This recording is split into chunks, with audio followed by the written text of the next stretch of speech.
歡迎返嚟我嘅廚房。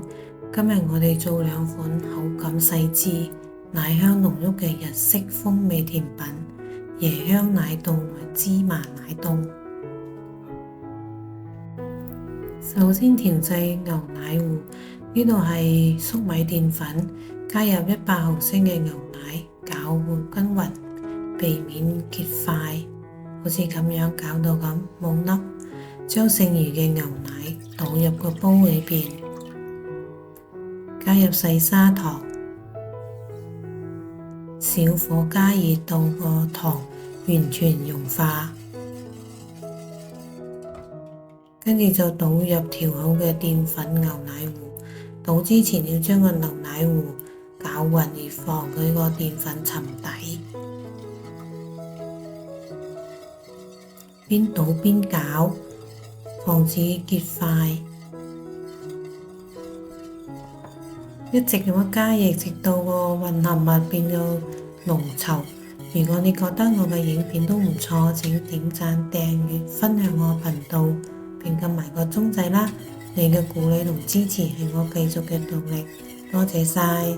攪到好似咁樣濃厚又順滑嘅程度，就關火，加入牛油。攪拌均勻，牛油可以使佢更加細緻嘅嗰啲奶糊。咁就將佢倒入個方形嘅玻璃兜裏面，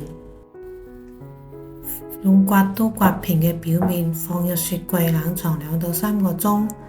取出冷凍好嘅奶凍，用個刮刀輕輕一撩，佢就可以輕鬆脫模啦。就將佢切成小方塊，或者你中意嘅形狀。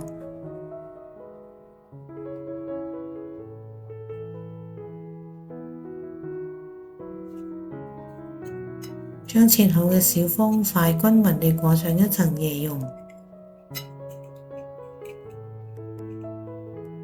雪白雪白咁，真係好靚㗎。呢度係2羹嘅芝麻粉同1羹嘅白糖，攪勻。將切好嘅小方塊均勻塗上一層芝麻粉，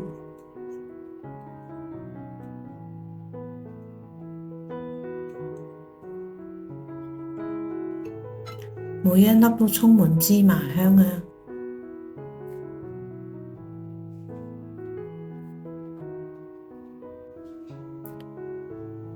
口感介乎於奶凍同埋布丁之間，Q 彈順滑，係唔需要焗爐嘅，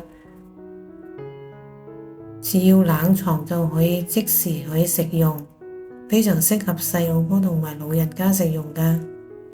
奶香 Q 彈嘅椰香奶凍同埋芝麻奶凍，唔管係日常嘅休閒，定係朋友聚會，定係節日慶祝，都可以大派用場㗎。如果你覺得我嘅影片都唔錯，請點讚、訂閱並分享我頻道，並撳埋個鐘仔啦！感謝觀看，拜拜。